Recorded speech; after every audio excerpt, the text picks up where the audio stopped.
Questions एक तरीका है, एक ऐसा स्टेटमेंट है जो बताता है कि जब आप इसके द्वारा सवाल बनाओगे तो इसका दो परिणाम होता है, दोनों परिणाम का जो रिजल्ट होता है वो दोनों सेम होता है। एक ही स्टेटमेंट से आप एसेट्स भी कंपेयर कर सकते हो और जितना एसेट्स होगा ना आप बाय डिफॉल्ट बोल सकते हो कि उतना ही ऑनर्स इक्विटीज प्लस लायबिलिटीज होगा, यानी एक पक्ष का जितना जोड़ होगा दूसरा पक्ष का जोड़ उतना ही होगा। अब देखे होंगे बैलेंस शीट में दो पक्ष होता है, एक तरफ क्या होता है कैपिटल एंड लायबिलिटीज, दूसरा एसेट्स एंड प्रॉपर्टी। इसको हम लोग बोल सकते हैं, हम लोग अकाउंटिंग इक्वेशंस भी बोलते हैं और इसको बैलेंस शीट इक्वेशंस भी कहा जाता है। और इसको समझने के लिए टोटल एसेट्स और टोटल एसेट में क्या क्या आएगा तो हम लिख दिए नॉन करेंट और करेंट एसेट। अब मेरा प्रीवियस वीडियो देखना, जिसमें बेसिक क्लासेस करके बताए हैं कि नॉन करेंट एसेट्स में क्या क्या आता है और करेंट एसेट्स में क्या क्या आता है। टोटल दोनों जोड़ेंगे कल आगे टोटल एसेट्स किसके बराबर होगा तो टोटल लायबिलिटीज के बराबर, नहीं इंटरनल प्लस एक्सटर्नल। इंटरनल का मतलब हो गया ऑनर सिक्योरिटी, एक्सटर्नल का मतलब वो ऑनर के अलावा, तो सबको दोनों का जोड़ क्या होगा बराबर होगा।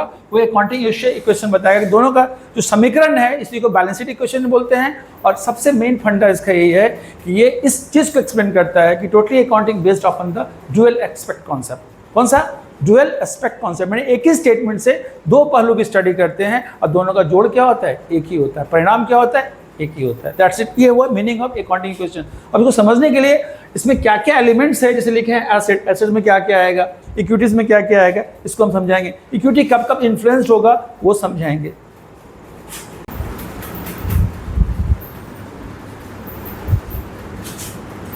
अब देखो अकाउंटिंग इक्वेशंस को प्रॉपर ढंग से समझने के लिए उसके एलिमेंट्स को कम समझना होगा, उसका क्या क्या एलिमेंट्स है जो बिना अकाउंटिंग एंट्री किए हम उसके इक्वेशंस को मैथमेटिकल अप्रोच से कैसे सॉल्व करेंगे। तो पहले आपको उसके एलिमेंट को समझना होगा। एक अकाउंटिंग इक्वेशन को कंप्लीट करने के लिए समझना होगा उसके कौन कौन से एलिमेंट्स होते हैं। जैसे क्या है पहले एसेट्स, और एसेट्स का इंट्रोडक्शन बताए थे। जितना भी economic resources of the entities का होता है उसको एसेट बोलते हैं। नाम अलग अलग हो सकता है सर, जिसका इंटरप्राइज क्या करता है अपने यूज करके अपने प्रोडक्शन एबिलिटी को बढ़ाता है, इनकम जनरेट एबिलिटी को बढ़ाता है। तो सारे संसाधन, सारे मेंस जो उसके एबिलिटी को इंप्रूव करता है, अर्निंग एबिलिटी बढ़ाता है, वो एसेट होता है। तो एसेट्स में क्या क्या हो सकता है, जैसे एग्जांपल है एसेट्स में cash, trade receivable, land, building, plant machinery, equipments, store supply, यानी कलेक्शंस ऑफ। सिंपल सा क्वेश्चन है, एक प्रोड्यूसर्स प्रोडक्शन करके कलेक्शन करता है, जब तक स्टोर नहीं रहेगा तो सप्लाई कहां से करेगा। आपको पता होना चाहिए ना कि सप्लाई क्या है, तो पार्ट ऑफ द स्टॉक। तो स्टॉक जब तक नहीं होगा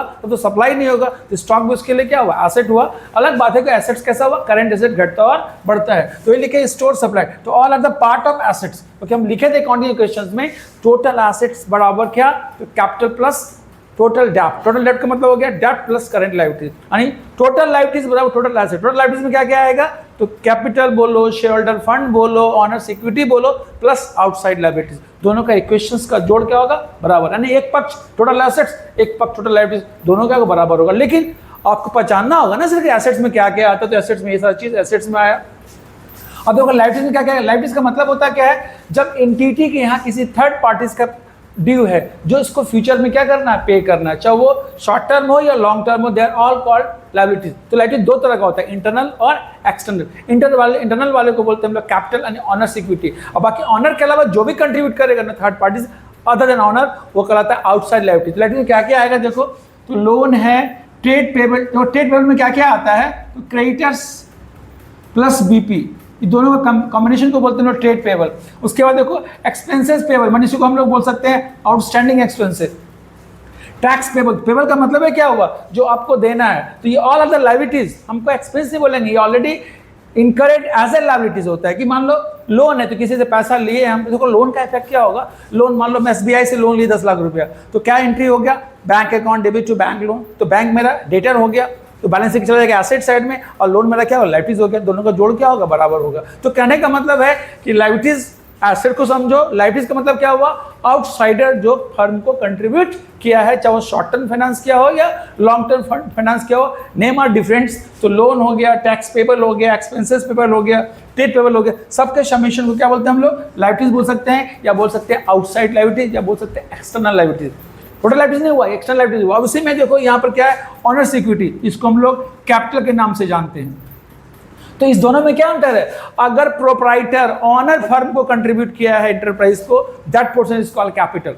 कंपनी में शेयर होल्डर जो पैसा लगाता है वो कंपनी का कैपिटल कहलाता है, लेकिन जो थर्ड पार्टी लोन के रूप प्रोवाइड करता है, जो कंपनी को पूंजी ने लोन दिया और बदले में इंटरेस्ट लेता है, उसको हम लोग बोलते हैं लायबिलिटी यानी डेब्ट बोलते हैं, शॉर्ट टर्म हो या लॉन्ग टर्म हो। तो ऑनर इक्विटी का मतलब हुआ जो आपको फाइनेंस किया है as a owner, as a proprietor, not as a financer, as a loan नहीं दिया आपको, पूंजी प्रोवाइड किया है, तो वो रिस्क कवर करता है, उसको प्रॉफिट भी मिल सकता है और लॉस भी। तो ये देखो ये साइड लिखा है इंक्रीजिंग, ये लिखा है डिक्रीजिंग। तो ऑनर सिक्योरिटी कब बढ़ेगा? जब देखो क्या कहते हैं, ऑनर सिक्योरिटी का मतलब क्या होता है? Investment by the owner. जब इन्वेस्ट करेगा ऑनर तो पूंजी बढ़ जाएगी, या रेवेन्यू इनकम होगा तो पूंजी बढ़ जाएगी। तो पूंजी बढ़ने का क्या कारण है? अगर मान लो 10,000 का माल 15,000 में बेच दिए तो कितना इनकम हो गया? 5,000, तो 5,000 पूंजी बढ़ जाएगा। और stock part of the your assets, तो स्टॉक घटेगा 10,000 से और मेरा कैश बढ़ेगा कितना से? 15,000 से। अगर नगद बेचेंगे तो टोटल एसेट्स फैक्टर कितना से हुआ? 5,000 से, क्योंकि स्टॉक भी एसेट्स है, कैश भी एसेट्स है। तो स्टॉक 10 से घटा, कैश कितना से बढ़ जाएगा? 15,000 से। तो एसेट साइड कितना से इफेक्ट होगा? 5,000 से। तो प्रॉफिट कितना से बढ़ जाएगा? पूंजी भी बढ़ जाएगा 5,000 से।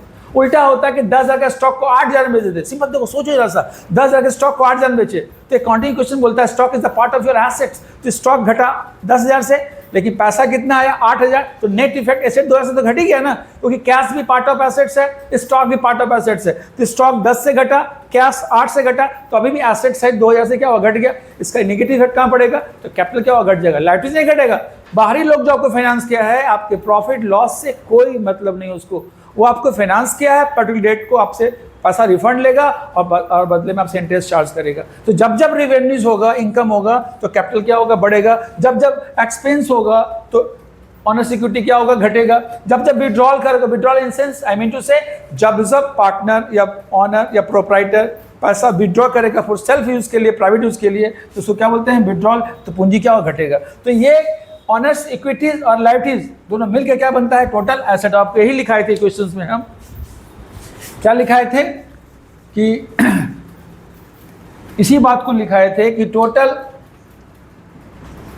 एसेट्स बराबर owner equities plus outside liabilities. Owners total में क्या क्या बताया हम लोग? तो इसी को बोलते हैं non current assets plus current asset. इसको और तोड़ोगे नॉन करेंट को ना, तो क्या क्या हो जाएगा? फिक्स एसेट्स और प्लस इन्वेस्टमेंट। तो आपको समझना होगा, ऐसा बेसिक चीज है। और प्लस करेंट एसेट्स, इसको जोड़ेंगे तो किसके बराबर होगा? तो capital plus reserve and surplus plus outside liabilities. तो जितना भी तरह का याद रखना, capital plus reserve and surplus plus outside liability, इसका जोड़ और इसका जोड़ क्या होगा? बराबर होगा। तो आपको जरूर फॉलो करना होगा कि मेरा करंट एसेट्स क्या क्या होता है, करंट लायबिलिटीज क्या क्या होता है, एसेट्स में कौन कौन पक जाएगा। एक सिंपल सा क्वेश्चन बता रहे हैं आपको हम, ध्यान देना। एक क्वेश्चन, बस 2-4 क्वेश्चन बताएंगे, फिर नेक्स्ट वीडियो में और क्लियर करेंगे। लिखा रहेगा स्टार्टेड बिजनेस विथ कैश। एक सिंपल सा क्वेश्चन है ऑफ ₹10,000। तो देखो हमने अकाउंटिंग इक्वेशन क्या बताए थे? टोटल एसेट्स बराबर कैपिटल प्लस लायबिलिटीज। तो यहाँ एसेट्स में क्या आया? कैश। कैपिटल में कितना आ गया? वही यहाँ कैपिटल हो गया, और लायबिलिटीज इसे लिख देंगे यहाँ पर। तो कैश कितना आया? तो कैश 10,000 रुपये आया। कैपिटल में कितना? 10,000 हो गया, ये हुआ 0। तो ये इक्वेशन बना, कैश कितना? 10,000, और तो यहाँ भी 10,000 हो गया, यहाँ भी कितना हो गया? 10,000 हो गया। तो कहने का मतलब हो गया कि जैसे स्टार्ट बिजनेस हुआ तो कैश 10,000 और कैपिटल कितना हो? 10,000, दोनों जोड़ क्या हुआ? बराबर हो गया। फिर यही मान दूसरा क्वेश्चन रहता कि लोन, ध्यान देना, इसी क्वेश्चन के बाद लिखा रहता loan taken from bank, of loan taken from bank, suppose of ₹10,000, of ₹10,000। देखो ओल्ड इक्वेशन क्या था मेरा, उसको भूलना नहीं। क्या लिखे थे? कैश बराबर क्या लिखे थे? कैपिटल। तो कैश कितना था? 10,000, कैपिटल कितना था? 10,000। ये ओल्ड था। अब इसमें नया क्या बना? तो न्यू क्वेश्चंस क्या बना? तो कैश बराबर कैपिटल प्लस लोन। तो कैश पहले कैश कितना था? ओल्ड पर लिख देना, यहाँ पर ओल्ड इक्वेशन लिख देंगे, यहाँ पर ओल्ड इक्वेशन। तो कैश कितना था? 10,000, कैपिटल कितना था? 10,000, लोन 0 था। अभी क्या हुआ? ट्रांजैक्शंस क्या हुआ? ध्यान देना, ट्रांजैक्शंस क्या हुआ सर? तो 10,000 रुपया लोन लिए तो प्लस 10,000 हो गया यहाँ पर।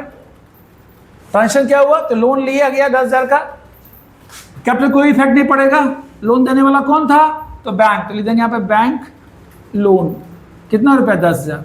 तो सॉल्यूशन क्या निकला, 10 10 20,000 बराबर 10,000 और प्लस 10,000।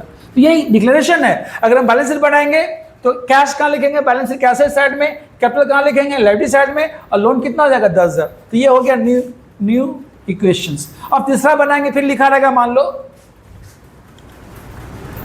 कि क्वेश्चन नंबर 3 लिखा रहेगा stock purchase of ₹10,000 in cash, ऐसा क्वेश्चन लिखा रहेगा कि स्टॉक परचेज 10,000 का कैश कर दे।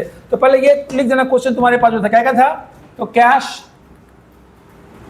अभी नया क्या है, स्टॉक बराबर लिख देंगे कैपिटल प्लस बैंक लोन। अब ओल्ड इक्वेशन लिख देंगे, पहले ओल्ड वाला क्या था, तो 20,000 का कैश था, स्टॉक 0 था, कैपिटल कितना था 10,000 और लोन कितना था 10,000। अभी ट्रांजैक्शंस क्या हुआ, ट्रांजैक्शंस क्या हुआ कि हमने माल खरीदा कितने रुपए का, 10,000 का, तो कैश में 10,000 घट जाएगा, स्टॉक 10,000 से क्या होगा, बढ़ जाएगा, कैपिटल में कोई चेंज नहीं आएगा सर, बैंक लोन में कोई चेंज नहीं आएगा। तो सीधा क्या लिखेंगे, यहाँ घट जाएगा तो 10,000 प्लस 10,000 बराबर यहाँ क्या होगा 10,000 प्लस 10,000। अब गौर से देखो, आज भी टोटल एसेट्स 20,000 है और टोटल लायबिलिटीज कितना है, यानी कैपिटल प्लस लायबिलिटीज कितना है 20,000, दोनों का जोड़ क्या है, बराबर है। ऐसे हम क्वेश्चन चूज करके आपको बताएंगे। अब बहुत ही इंटरेस्टिंग है, लेकिन एक ही वीडियो में नहीं, पार्ट वाइज करके। लेकिन आप लोग क्वेश्चंस करो, कमेंट्स करो कि प्रॉब्लम कहाँ है, और नेक्स्ट वीडियो में हम फिर ये चीज बताएंगे कि आगे कॉम्प्लिकेशन कैसे बनाएंगे। तो सिंपल था, आगे बैंक लोन को रिफंड करेंगे तो क्या होगा, एबनॉर्मल ऑकरेंस होगा तो क्या होगा, डिविडेंड मिलेगा तो क्या होगा। तो हम लोग आपको नेक्स्ट वीडियो बना करके इसके बारे में बताएंगे। Okay, thank you.